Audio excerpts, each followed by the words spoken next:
right, excellent. Well, we have a very full schedule, so I'm going to go ahead and get started. Welcome, everyone. My name is Jen Anderson. I am the CHAMPS Clinical Quality Improvement Director. I'll be your moderator for today's event.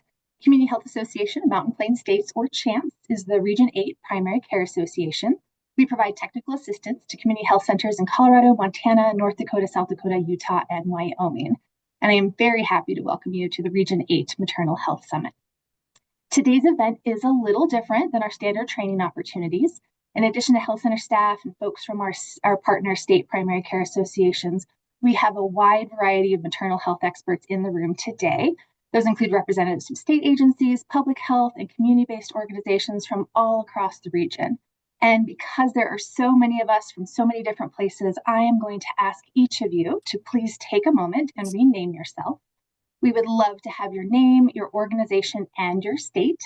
You can change your name by clicking on the ellipse in the top right-hand corner of the picture. If you have any trouble with that, please reach out to Haley Donahue, who's labeled as Tech Help in the chat, and she can help you get renamed.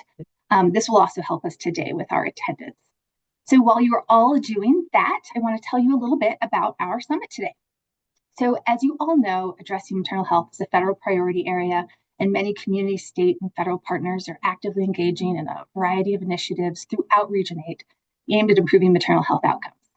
So in early 2025, CHAMPS, as well as our state PCA partners, were charged with learning more about those initiatives and identifying ways that health centers can more proactively be working with these partners to improve maternal health outcomes for moms and babies in our region.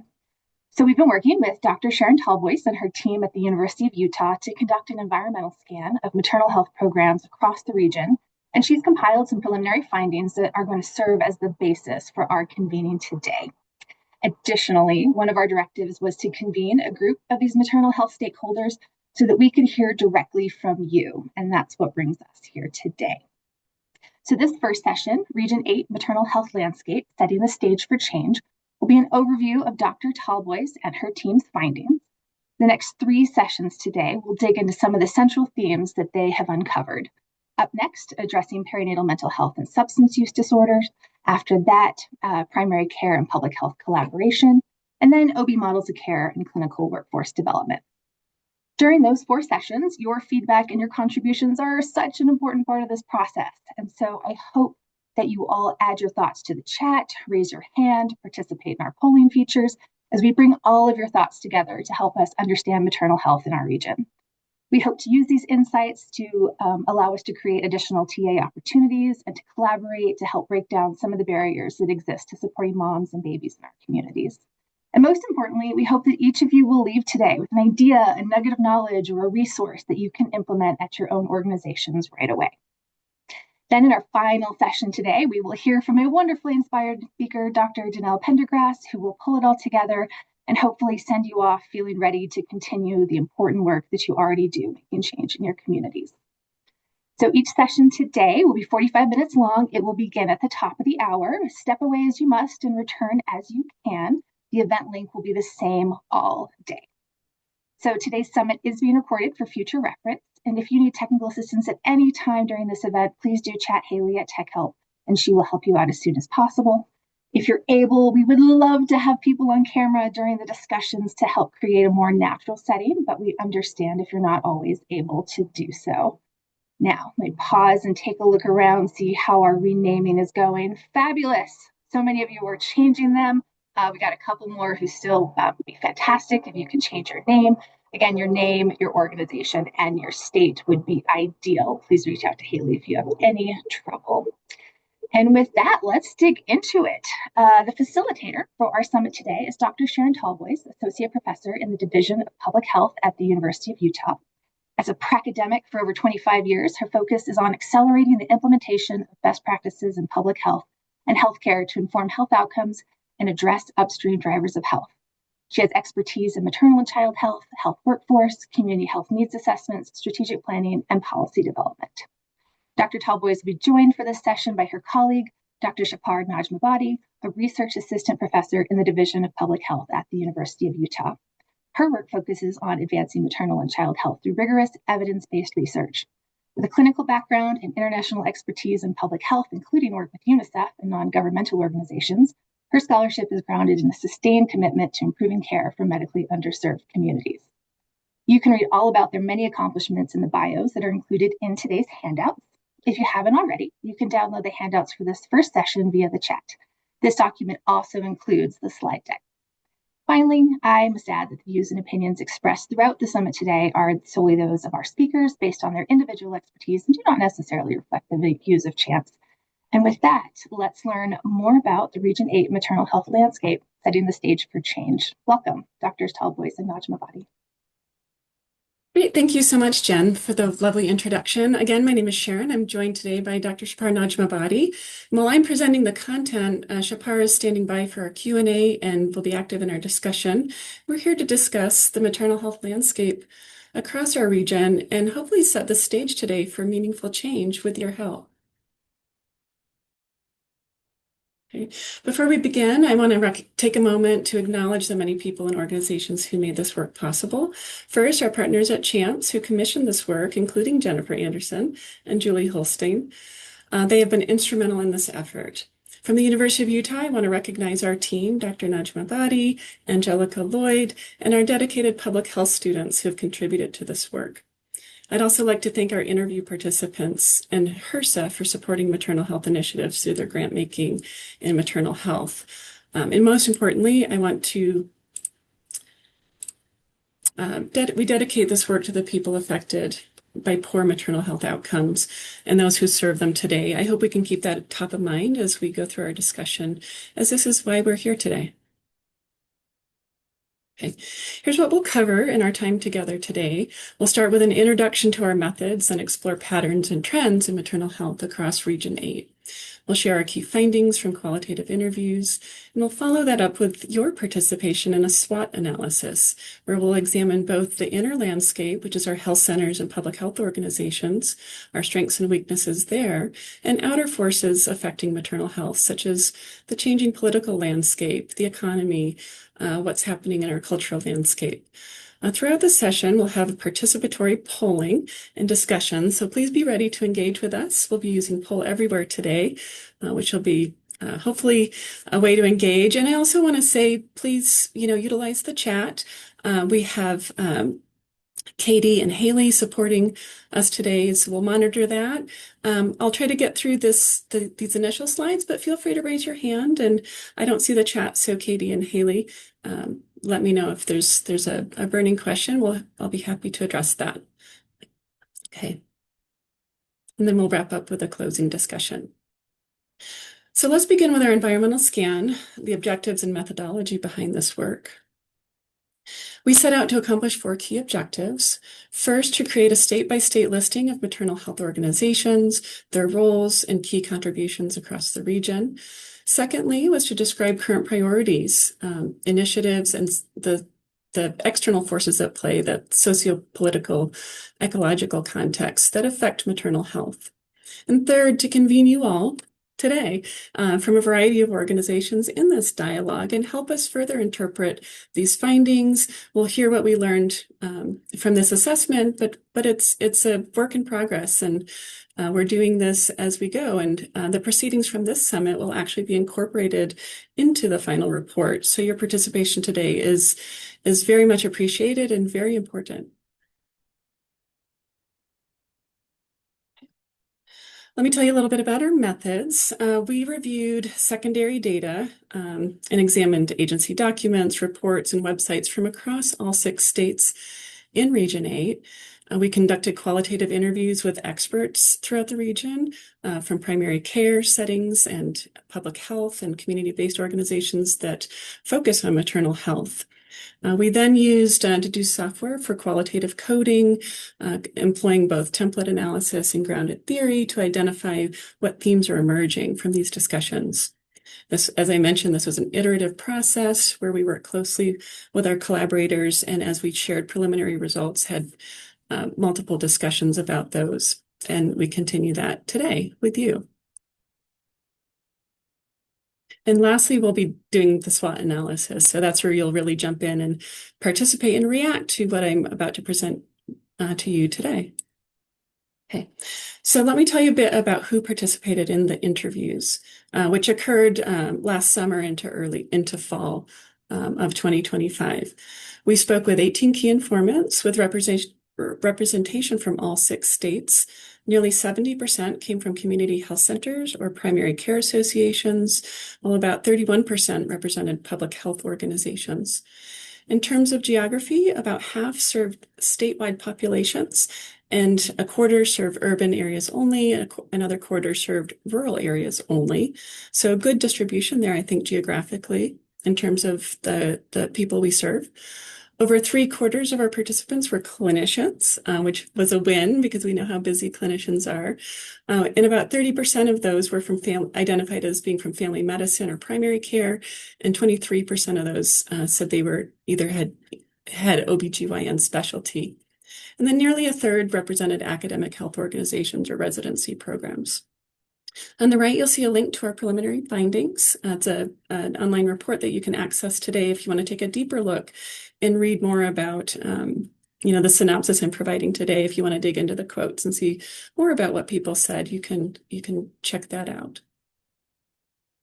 Okay, now comes the interactive part. We're going to get you started and registered with Poll Everywhere. So that link is going in the chat.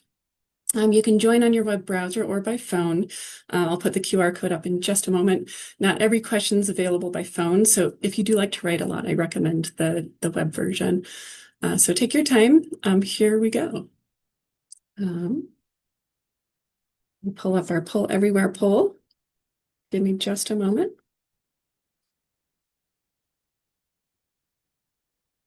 Okay, first question, super easy. Where are you from? So literally just put the dot on there and we'll just see how many we get on there, and that'll give us give us an idea of how we're coming along here. Fantastic. Oh, we've got someone from California. This is cool. Looks like, ooh, New York. We've got East Coast, West Coast. Yep, fantastic. North Dakota. I saw South Dakota on there. Fantastic. All right, so you're getting the hang of it, and we can kind of see where we all are in the room. I'll give you another minute as I see more dots popping up. Fabulous.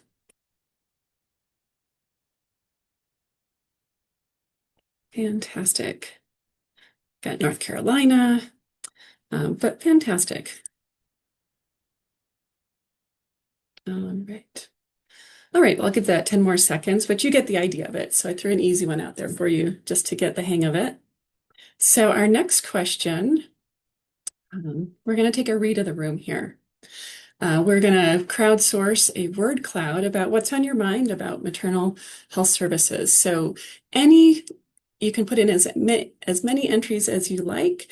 It's best to put 1 or 2 words in, but we will capture the full phrases if you do decide to write a phrase. But I want you to think about maternal health services. What are your feelings about the current state of maternal health, I'm sorry. This could be support, outcomes, policies. What's top of mind for you? Okay, we see access, safety.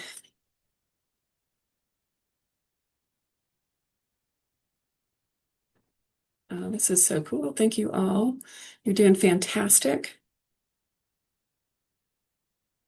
I love it. Wow, access. We're going to talk a lot about access today.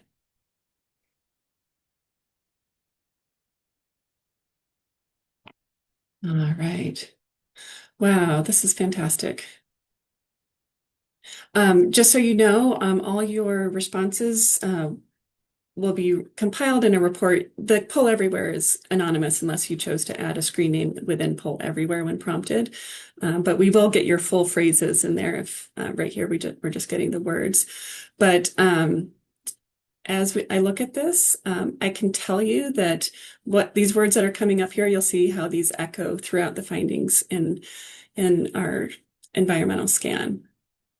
So mental health, access, frustrating, disconnected disparities on kind of the funding concerns, mental health, deserts, a lot of talk about maternity, health deserts.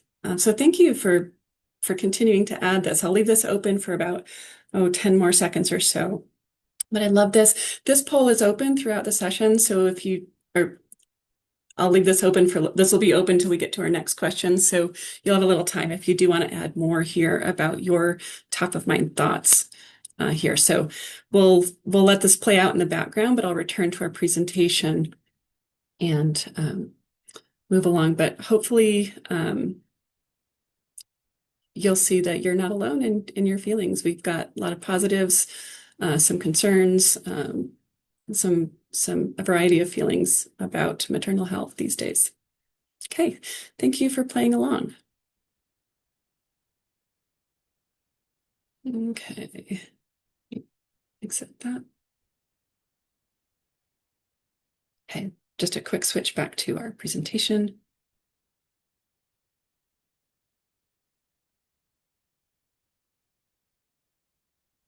Oops, sorry.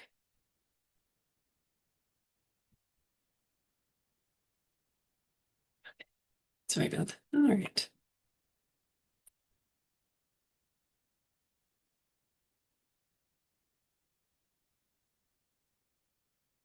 Okay, so let's jump in. Thanks for that input. Now let's look at the population maternal health metrics across our region. As you know, Region VIII is enormous. It actually covers about a quarter of the landmass in the lower 48 states. Despite this vast geography, we only have 11 to 12 million people total, with more than half of those living in Colorado alone. And many of you know that Wyoming is actually the least populous state in the nation. And what all Region VIII states have in common is that much of their land is devoted to agriculture, ranching, national parks, and federal land management. While most people live in urban and suburban areas, many individuals in rural, frontier, and tribal lands face extraordinary distances to access healthcare and basic commerce. Okay. In terms of changing demographics, we're seeing important shifts across the region. Life expectancy, for example, is trending upward in all 6 states, though Montana and Wyoming fall slightly below the national average in that regard. At the same time, we're experiencing decreasing birth rates across the region. With longer lives and fewer births, the median age increases, so we are trending towards a graying population, if you will. And while this is not yet a drastic shift, we could expect to see increases in maternal age, which over time, less demand for maternal health services if these trends continue. This slide, I'll give you a moment to digest. This is an overlay of both maternal morbidity and mortality in the US. And it tells a complex story for our region. For example, Montana has the lowest severe maternal morbidity in the nation, actually, but higher maternal mortality, similar to some of the higher rates in our region in North and South Dakota here. The blue dots represent mortality, and the red heat map represents morbidity. Colorado has the highest severe maternal morbidity in our region, but lower maternal mortality relative to Montana and the Dakotas. And Utah has both low severe maternal morbidity and low maternal mortality. Wyoming has moderate to severe morbidity, but too few cases in this figure to report. And these patterns underscore that our states do face different challenges and will need tailored solutions. Okay, so now let's turn to our major findings from the interviews. What are people talking about? The problems we identified and potential solutions. So here's our central finding. Limited access to maternal health services and resources paired with unmet perinatal mental health needs are significant problems in our region. However, and this is crucial, many solutions are evident. Participants were optimistic that we can overcome these challenges together. That was a pretty strong sense from the interviews. And since access is a central issue with many facets, and we saw that in our word cloud as well, we used a framework here. This is a modified version of Levesque's conceptual model about access, which includes both supply side and demand.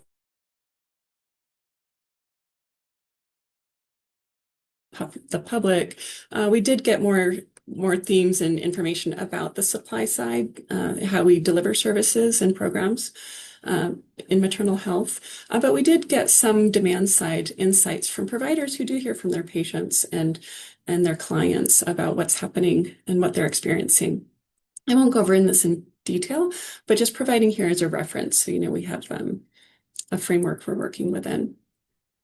Okay. I would say in terms of access, availability on the supply side was the overarching theme. It was the strongest theme, including significant challenges with workforce, labor and delivery, and challenges with rural access.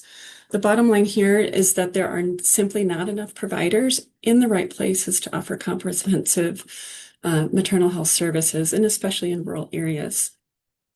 On the upside, health centers or community health centers typically had availability of prenatal care services and often provide and excel with integrated care, talking about their expanded care teams, which include things like behavioral health, sometimes midwives, community health workers, etc.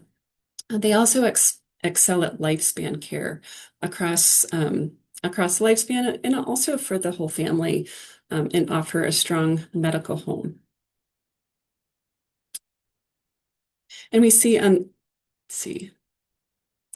this quote captures the cascade of problems when, for example, labor and delivery units close, not just delivery complications, but loss of prenatal care and pediatric follow-up. As this participant said, they come into the emergency room and give birth, oftentimes without prenatal care.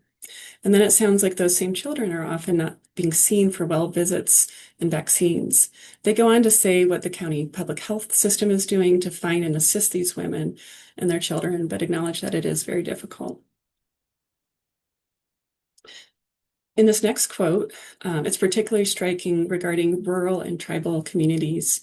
They said the birth plan is that women call 911, an ambulance comes to their house, picks them up, takes them to the nearest emergency room, and then most of the time they're life flighted by helicopter. That's how we're delivering babies in a lot of our rural and tribal communities. There are really big problems to solve for delivery care. So when a helicopter is your birth plan, we have a serious crisis.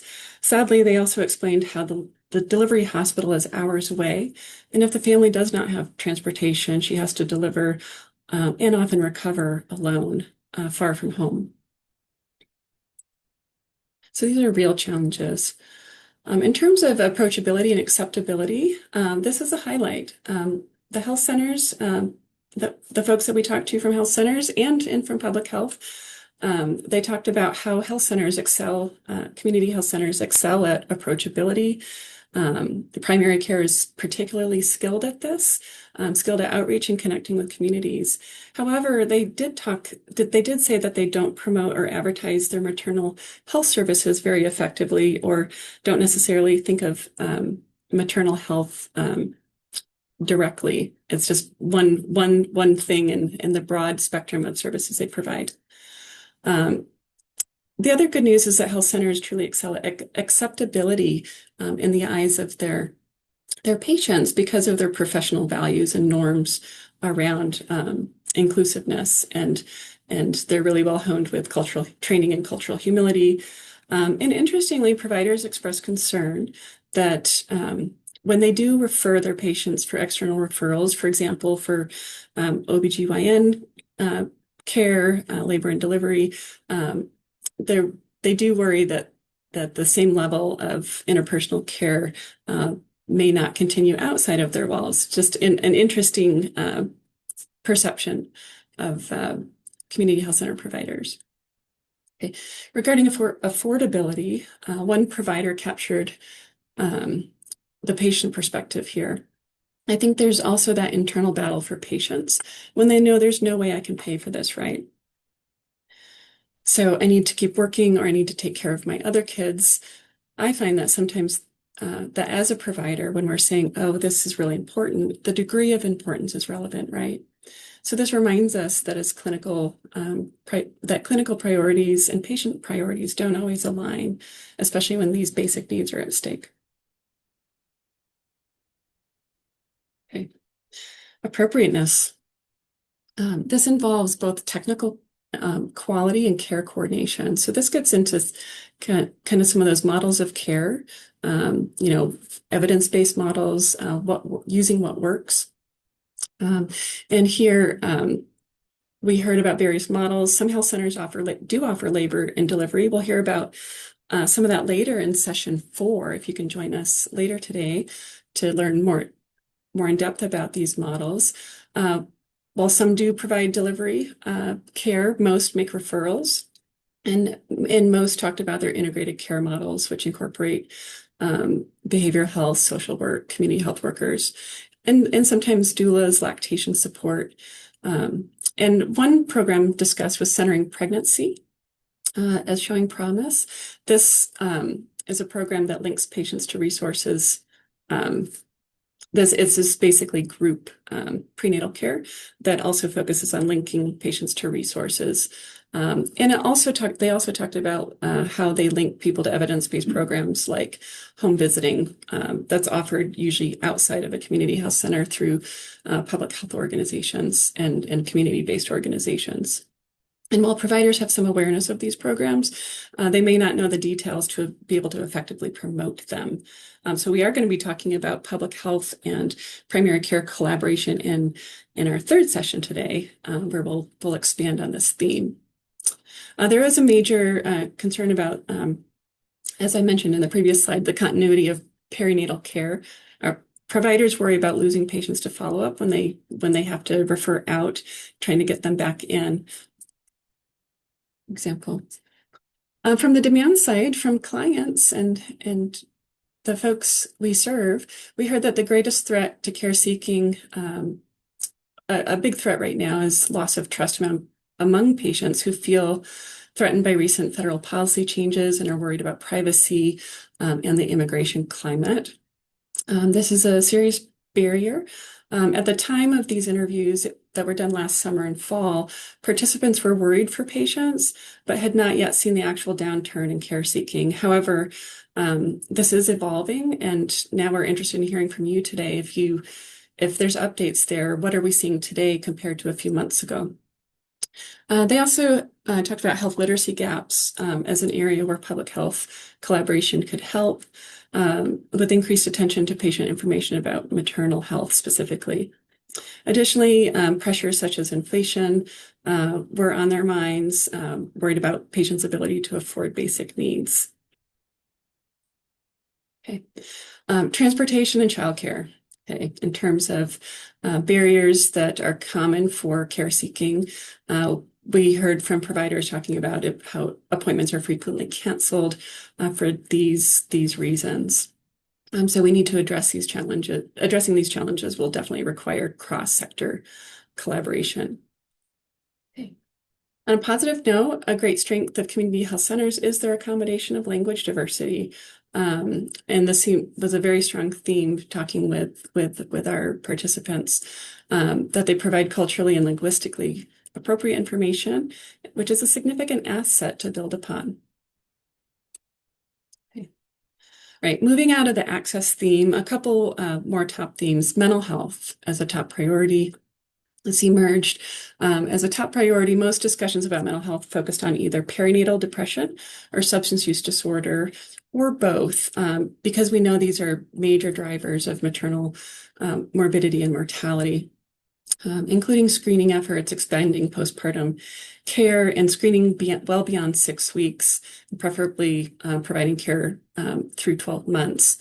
And using those integrated care teams and peer support models. If you stick around for the next session, we'll actually be diving into mental health, hearing from 2 mental health experts focused on these issues. Okay. In terms of opportunities for public health and primary care collaboration, these included continued participation in maternal mortality review committees and perinatal quality collaboratives by clinicians. and using consistent referral procedures for programs like home visiting and WIC.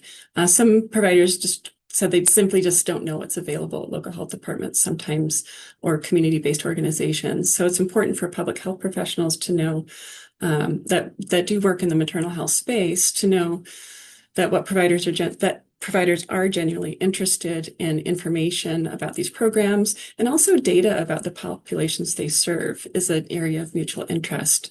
So the challenge is to find ways to share timely and pertinent data and information with busy providers. Okay. So I saved the elephant in the room for our last topic. It's probably no surprise to you all that participants just expressed deep concern about the changing political landscape at the federal level and its ripple effects to states and organizations. Given the fact that the safety net provided by community health centers, public health departments, and CBOs could barely exist without federal funding, the cuts to numerous grant programs and the threat of more cuts impact programs like family planning and just create instability overall. Participants described how this stalls implementation of priority programs like improving their integrated behavioral health services or expanding substance use screening and care coordination navigation services. And despite this documented need, the centers are less willing or able under these circumstances to expand or grow. If you refer to our preliminary environmental scan document, you'll see we published funding levels for some of these programs. For example, Title X, which is family planning, Title V, which is maternal child health, WIC, and other programs. And while maternal health programs seem a little less vulnerable to these cuts as a topic overall, we are concerned about family planning cuts, and the overall cuts to Medicaid and across the board harm the ability to provide all services, including maternal health. Okay.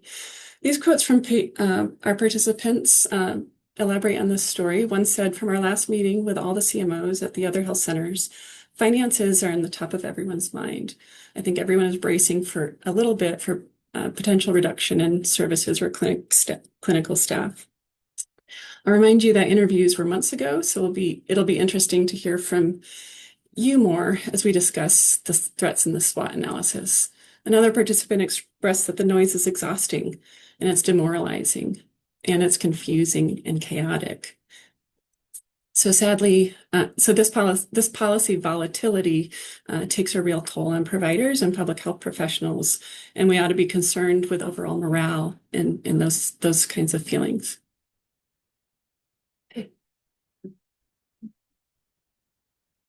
This policy volatility extends to the issue of immigration.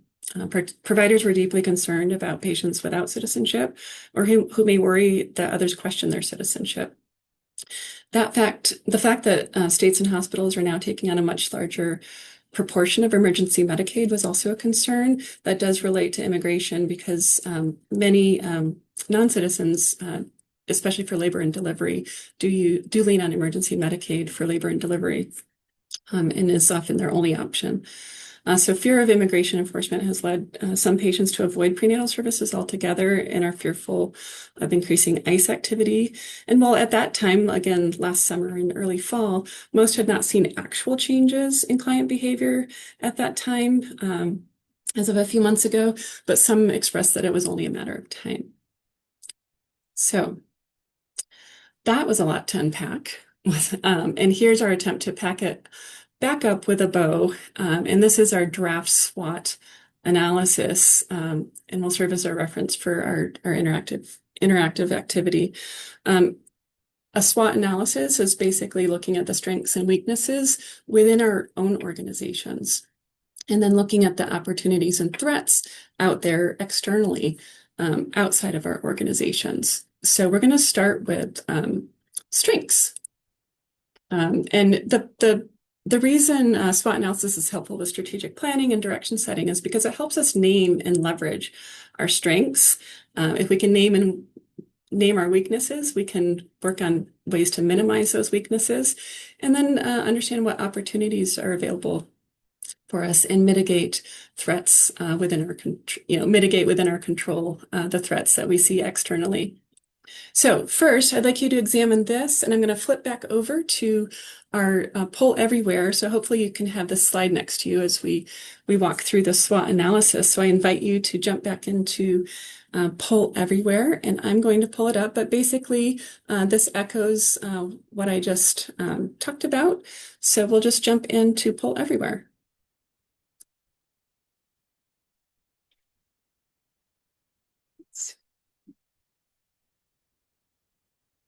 One moment. Okay. All right. So here's our word cloud. All right. I don't know why this SUD keeps staying on my screen, but anyway. All right. So this question works more like a chat. It's just going to be a running list of your responses here. So this will run just like a chat session. So we're going to spend a minute or two talking about strengths. Based on what I presented and the SWOT analysis I shared with you, what strengths did we miss and what strengths can be leveraged? So I'm going to go ahead and let you start writing some of those things. Emerging integrated behavioral health models are strengths, and definitely. So we're definitely going to learn a lot more about those and keep that top of mind. Bilingual providers and clinical staff, definitely a strength. Okay. So the question here is, what can we leverage or what did we miss? So anything that you thought was missing, or anything you'd like to elaborate on, or an example of, a concrete example of a strength that you see in your organization. We'd like to hear from you. So as you're following along in your poll everywhere, you can see these responses. I'll scroll through as they come in. Okay, the new ones are coming in at the top. So integrated teams, including primary care providers and OBGYNs, that would be an amazing model. Our faith and church communities, the grow your own staff. Let's see, grow your own staff tend to be highly averse in the community needs and trends. And if anyone does raise their hand, we have Katie and Haley there. If anyone would like to raise your hand, and they'll call on you, and we'd like to hear from you if you want to elaborate on what we're seeing here. Expanded data capacity for maternal mortality, morbidity. So the importance of those mortality review committees and perinatal quality collaboratives. Medicaid coverage of nurse midwives and doulas. Home birth supporting ecosystem, especially in rural areas. Fantastic. Okay, these keep coming in. All right, this is fabulous. Okay. Anyone want to chime in and chime in about strengths, about community health centers? We'll give this about 20 more seconds. Cultural awareness in tribal communities, regular meetings, summits for updates. The shout out to Champs for pulling us all together today. Fantastic. Okay, I'm going to wrap up this poll as we move into our next question, which covers weaknesses. You can refer to the SWOT analysis. What weaknesses did we not talk about that you are expecting to see? Or what do you think can be done to minimize these weaknesses? So thinking about this pertains within our organizations, the organizations and clinics or health departments or community-based organizations that we work in, or academia. What did we miss, or what can we do to address these challenges? So no one's responded yet, but I'll give you a minute. This is a longer one, so I'm going to give you some time to type. Yeah, it's stigma of being on Medicaid. Yeah, and if that's within our own organizations, I wonder if that means stigma on the part of our workforce. Are we projecting that stigma to the people we serve because of our come from. If we're looking at internal, it'll also be, I know it's an external, cultural norm as well, that stigma. Lack of awareness of the big issue or policy implications, okay, among our within our institutions. It's kind of it's a complex issue, isn't it? And policy does scare people off a bit. It's easier sometimes to just focus on our day-to-day. Culturally sensitive prenatal care expectations of the patient that may differ from our routine care in our systems. Yeah. Sometimes that takes more time, requires longer appointments. The latest data is 2 years behind, right? Like it's challenging to stay on top of things and see things in real time. I do a lot of qualitative research, so just getting these interviews done in a time of massive change was interesting, and hopefully timely. Okay, workforce, no applicants in our area for OB providers and no OB providers. Okay, that's a definite, a huge challenge. And that I would say maybe external, but what are the internal things we can do to sweeten the pie or to market our job openings can be challenging. Maybe we need more resources with recruitment within our organizations. Okay. Hospital policies excluding nurse midwives. If you join us in session 4, hopefully we can dig into that as well. And delayed entry to prenatal care while patients wait for their Medicaid. Okay. All right. Anyone? I'll leave this open for another 30 seconds or so. Love that you're sharing all this with us. Again, this is going to help. We'll be able to fold in your input into our final report. And so I really thank you for this.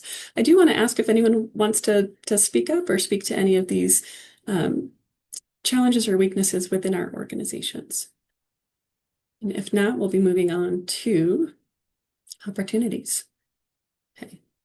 And Sharon, while you switch over, we have a couple of minutes until the quarter hour. Okay, great. Okay, we're going to move on to what opportunities did we miss? I didn't talk a lot about the opportunities in the slideshow, but in the SWOT, you'll see that various grant programs focused on maternal health were discussed. The Rural Moms Maternal Health Innovation Grants, as well as the Rural Transformation Grant that is coming out soon. So I'll leave this open here and go ahead and say what opportunities can we leverage? The utilizations of doulas and midwives. I love that. Okay. We saw a lot, especially in, if we can't recruit OBs, we really do need doulas and midwives and, and put people in the roles where they can be highly utilized. Partnership to grow nurse midwifery workforce. Love that as well. Okay. Fantastic. Telehealth. Telehealth was discussed somewhat. Oftentimes is something very helpful, although not it can't do everything, very helpful. Okay. Increase access to expert maternal health care, home-based care. These home visiting programs where you can get nurses and peer educators into the homes to help people where they're at. Okay. I'm a big fan of home visiting, highly evidence-based. Parents as Teachers programs is one of those home visiting programs. Okay, fantastic. Nurse family partnership, also in that home visiting model of new parents. Okay. What I love about that is they're long term, like they're high touch, multi-year home visiting programs. Upskilling of staff to care for higher OB patients. Fantastic. Okay, with just a few minutes left, I'm going to move over into our last question for you. And this is about the threats. So I talked about that changing federal landscape and what's happening. What are you most worried about? And what's in our control to counter these threats? What are some things we can do about this? And this might get at that like internal weakness of policy. Are we keeping abreast of policy? Do we know what to do with it? I know this is a tough question, but what should we be focused on as where do we focus in this fairly chaotic environment of lots of risks? Struggles related to insurance for families. So, internally we might be able to beef up our eligibility services, our patient navigation services, in linking folks to programs. You're concerned about the potential for more rural hospital closures. I know that is a huge, huge concern, and I share your concern. Great. Funding sustainability. At the time we put out the preliminary findings. I had Title 10 family planning fundings that was cut. Like, since that was published like 2 weeks ago now, I understand that some of those funds have been restored. So there's a bit of whiplash going on with funding, keeping us a little off balance. Data limitations regarding maternal mortality. We have some pretty small numbers. I didn't go into detail about that, but the data are pretty unstable. So it's really, in our less populous states, it can be really challenging. And it can be challenging to compare across states, because a state with small populations will need multiple years to be able to publish reliable mortality rates, for example. The loss of community health centers, the loss of programs, and limiting our ability, this environment's limiting our ability to discuss choices with pregnant women. And political divisions are impacting us, both as individuals and within our systems. Fantastic. Okay, I'm going to let you continue that. And with respect to time, I'm going to move to our last slide here, and just let you know that I'm going to leave this open for the next 15 minutes. So if you have anything else to add that you really want to make sure gets added into our final report, for example, if you had a magic wand, what would you do? What are your recommendations? We really do want to hear from you. So I'm going to close this now. It will stay open in the background, so you may go to that. You may continue typing there. And you'll be able to see what other people are typing if you're interested. So let me run back to our slides.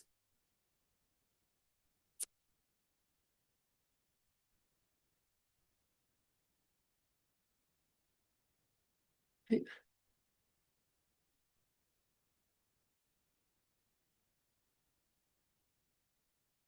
Okay.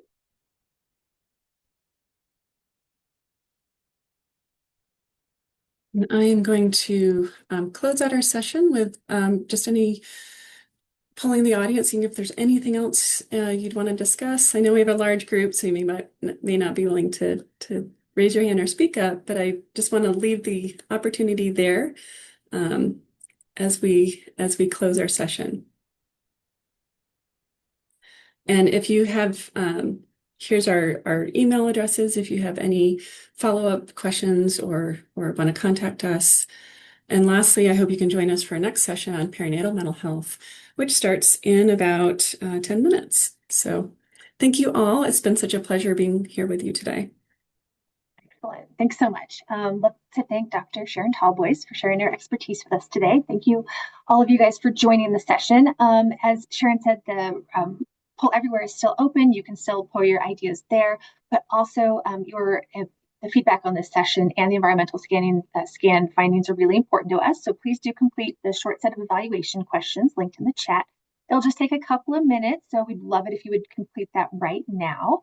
If you're leaving us after the session, thanks again for your participation today. And if you're staying on for the next session, Prenatal Mental Health, from Maternal Mortality to Meaningful Support, You can stay logged on. We're going to move you to the Zoom waiting room while we set up for that next session, and we will bring you back at the top of the hour.